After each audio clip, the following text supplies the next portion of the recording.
Vous avez des oreilles, nous avons des podcasts. Bonjour à toutes et à tous, je suis Stéphane de la médiathèque de Rumilly et vous écoutez Choyez vos oreilles qui vous fait explorer l'univers toujours plus vaste du podcast. Chaque semaine, je fouille nos rayons virtuels pour vous conseiller 3 podcasts sur un thème original. Tout d'abord, j'aimerais dire un grand merci à Clégo, dont je vous avais parlé dans l'épisode 5 pour son podcast La Mage ou La Mise à Jour. Il nous écoute toutes les semaines et vient de consacrer un segment de son épisode du 23 mai à notre travail, et ça fait très plaisir. Retournez l'écouter pour faire le plein de bonnes idées. L'indice donné à la fin du dernier épisode n'était peut-être pas évident à trouver. C'était le bruit d'un projecteur de cinéma. Ce qui vous donne, bien évidemment, notre sujet du jour. Et oui, à l'heure de la diffusion de cet épisode, le Festival de Cannes vient de s'achever.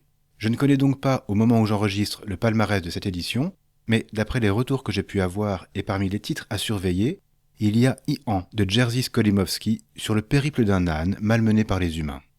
Et, hors compétition, jetez un œil à Coupé de Michel Hazanavicius ou encore à 3000 ans à t'attendre de George Miller lorsqu'ils sortiront en salle. Pour parler du 7e art, on a l'embarras du choix côté podcast. Nous en avons recensé une trentaine sur notre site et ce n'est qu'une fraction d'un paysage très large. Si large qu'au moins 2 autres épisodes de Choyez vos oreilles reviendront sur le sujet. Mais pour aujourd'hui, nous parlerons critique et coulisses. Commençons par Capture Mag, le plus ancien de notre trio de la semaine, mais aussi le plus peuplé. L'équipe derrière les micros a commencé son aventure audio en 2014, après 2 années sur les internets. Leur credo, c'est d'explorer et d'analyser la pop culture sous toutes ses formes. Le cinéma, bien sûr, mais elles ne s'interdisent pas d'aller bagnauder du côté de la littérature ou du jeu vidéo. Comme je vous le disais, il y a du monde au micro. Pour n'en citer qu'une partie, vous entendrez les voix de Clémence Guédan, Stéphane Moissakis, Rafik Djoumi, Yannick Dahan, Arnaud Bordas ou encore Julien Dupuis, que nous avions reçu en octobre 2021 pour la projection de son film sur Stephen King. Elles sont réalisateurs ou journalistes et ont travaillé pour plusieurs journaux, radios ou chaînes de télévision. Leur flux se décline en plusieurs émissions thématiques, Stéroïdes qui s'attaquent aux films d'action, Sale temps pour un film qui se concentre sur un film précis, et la principale, Capture Mag, qui dresse les portraits de réalisateurs d'hier et d'aujourd'hui. Les épisodes sont denses et les échanges d'une grande richesse. Les intervenantes et intervenants sont, heureusement pour l'intérêt du débat, souvent en désaccord, mais toutes et tous trouvent leur place.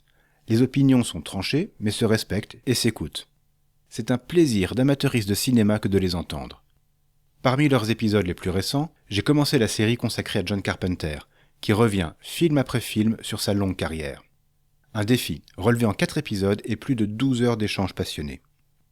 Oui, ça a l'air long, dit comme ça, mais pour parler du réalisateur de Fog, Halloween, New York 1997 ou encore Invasion Los Angeles, c'est un minimum. Et n'oubliez pas qu'un podcast, c'est comme un livre, ça se met en pause à tout moment pour être repris plus tard. Avec Manessi, Laurent Chic nous parle toujours de cinéma, moins du côté de celles et ceux qui le regardent que de celles et ceux qui le font. Parce qu'avant qu'un film arrive sur nos écrans ou dans nos flux, il a fait travailler beaucoup de monde. Des corps de métier dont parfois on ne soupçonne pas l'existence. Évidemment, on a déjà entendu des entretiens avec des réalisatrices ou des actrices. Et alors oui, Laurent Chic en a rencontré beaucoup pour son podcast, mais il veut aller au-delà de ces évidences et cherche aussi à nous faire découvrir des métiers moins connus. Dans sa première saison, les épisodes qui m'ont le plus parlé étaient ceux qui mettaient ces activités des coulisses sous la lumière des projecteurs.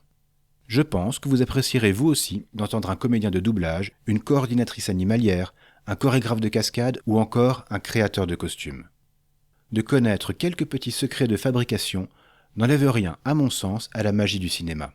Au contraire, la fascination reste aussi forte. Quel que soit l'invité, le ton est chaleureux et invite à la confidence. Entre retour sur un parcours et partage d'anecdotes, c'est un podcast qui vise toutes les générations, jusqu'à la volonté d'éveiller passion et vocation chez les plus jeunes. On retourne dans les salles obscures avec François Bégodeau et La gêne occasionnée. Vous le connaissez certainement Bégodeau pour son livre Entre les murs, adapté au cinéma par Laurent Canté. Un film qui a reçu la Palme d'Or en 2008, comme quoi on est vraiment raccord avec le thème. François Bégodeau est écrivain, scénariste, acteur et critique. Et c'est cette dernière corde qu'il tend dans son podcast La gêne occasionnée. Lancé en 2019 avec un complice qui se fait appeler L'Homme sans nom, c'est l'occasion pour eux de faire la critique d'un film qui vient de sortir en salle. Pas immédiatement après la sortie d'ailleurs, pour permettre aux auditeuristes de déjà se faire leur propre idée. Et c'est un bonheur de les écouter. La critique est parfois dure, mais toujours justifiée. Rien n'est gratuit, ils ne sont pas là pour tracher un film juste pour le plaisir d'un bon mot. Non, c'est construit, c'est posé, et le temps du podcast, avec des épisodes qui dépassent généralement l'heure, bénéficie à la clarté des arguments. Le petit plus, c'est le temps consacré en fin d'épisode à des questions d'auditeurices. Le film du jour ayant été annoncé à l'avance, on peut adresser une question au duo. Ça permet une confrontation, indirecte mais tout de même, entre critique et public. Je ne vous en dirai pas beaucoup plus, mais pour achever de vous convaincre, je vous renvoie depuis les notes de bas d'épisode vers un article que Thomas Crayon, le poditeur, a consacré à la gêne occasionnée sur le site de Podmust. Il en parle beaucoup mieux que moi, alors allez le lire. Ce sera tout pour aujourd'hui. Merci beaucoup de nous avoir suivis. Vous trouverez sur notre site une large sélection de podcasts sur le cinéma. Je vous conseille par exemple la série d'Arte Radio qui s'appelle Écoutez le cinéma, créée par Laetitia Druard. Pour ne pas manquer nos prochains épisodes, abonnez-vous dès maintenant dans votre application de podcast préférée. Il vous suffit de copier l'adresse du flux RSS que vous trouverez sur PodCloud, où vous pouvez déjà nous écouter. Vous pouvez aussi nous regarder écouter sur YouTube, nous retrouver sur le site de la médiathèque et discuter avec nous sur Twitter. N'hésitez pas à nous dire ce que vous avez pensé de cet épisode et des podcasts de la semaine. Vous trouverez les liens et les références des podcasts évoqués dans les notes de l'épisode. Choyez vos oreilles est un podcast de la médiathèque du Quai des Arts à Rumilly, proposé et réalisé par Stéphane de l'Espace Image et Son. À la semaine prochaine pour continuer à choyer vos oreilles. Et voici l'indice pour deviner le thème du prochain épisode.